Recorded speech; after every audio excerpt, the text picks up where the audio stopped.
नमस्ते, स्वागत छ यहाँहरूलाई मेरो च्यानलमा। आज म यहाँहरूलाई नयाँ स्वादमा मोमो बनाएर देखाउँछु। म चाहिँ यहाँहरूसँग खुवा मोमोको रेसिपी सेयर गर्न गइरहेको छु। यो चाहिँ एकदमै स्वादिलो हुन्छ। खुवा मोमो बनाउनको लागि सबैभन्दा पहिला म मोमोको डो तयार पार्न गइरहेको छु। यसको लागि मैले एउटा मिक्सिङ बाउलमा राखेँ 1 कप मैदा।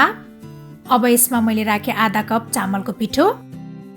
यसरी चामलको पिठो राख्दाखेरि चाहिँ मोमोमा अझै मिठो स्वाद आउँछ। अब यसमा 1 चम्चा जति तेल पनि राख्ने।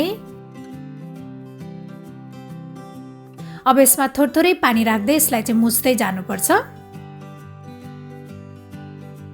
यसबाट चाहिँ सफ्ट डो बनाउनु पर्छ। यसलाई जति मुछ्न सक्यो त्यति नै सफ्ट डो बन्छ।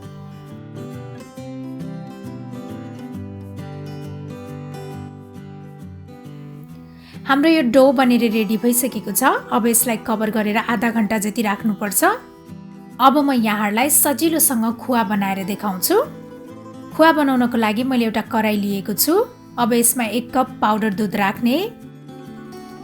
त्यसपछि मैले आधा कप रेगुलर दुध पनि राखेँ। अब यसलाई चाहिँ मजाले फिट्नुपर्छ।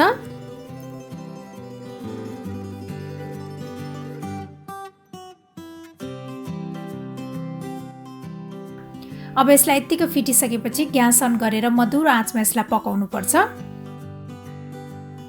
यसलाई चाहिँ यसरी चलाइ पकाउनु पर्छ, नत्र भने यो प्यानमा लाग्न सक्छ। यसलाई एकैछिन चलाइसकेपछि मैले यसमा राखेँ 1 चम्चा घिउ।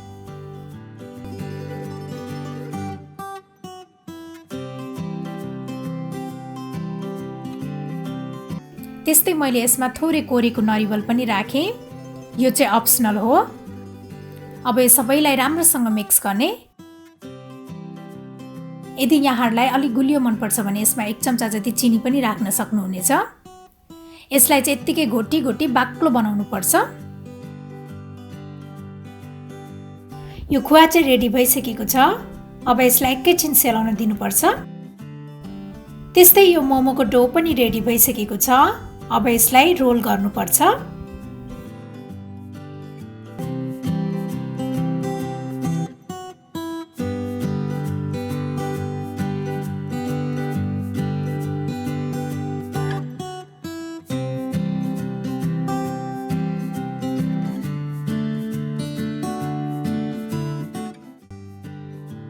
मैले चाहिँ ठुलो रोटी बनाएको छु। अब ग्लास अथवा कचौराको सहायताले यसलाई सानो बनाएर काट्ने।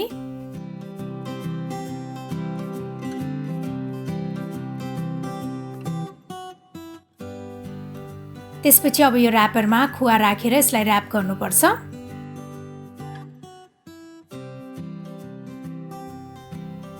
मोमोको शेप चाहिँ यहाँहरूले आफ्नो इच्छा अनुसार बनाउन सक्नुहुनेछ।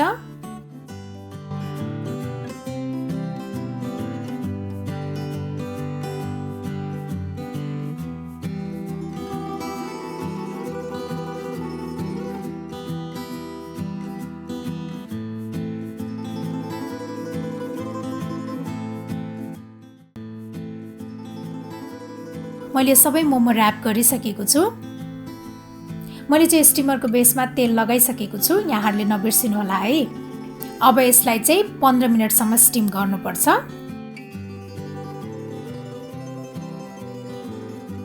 हाम्रो यो खुवा मोमो चाहिँ बनेर रेडी भइसकेको छ। यो खुवा मोमोलाई यत्तिकै खाँदा पनि एकदमै मिठो हुन्छ।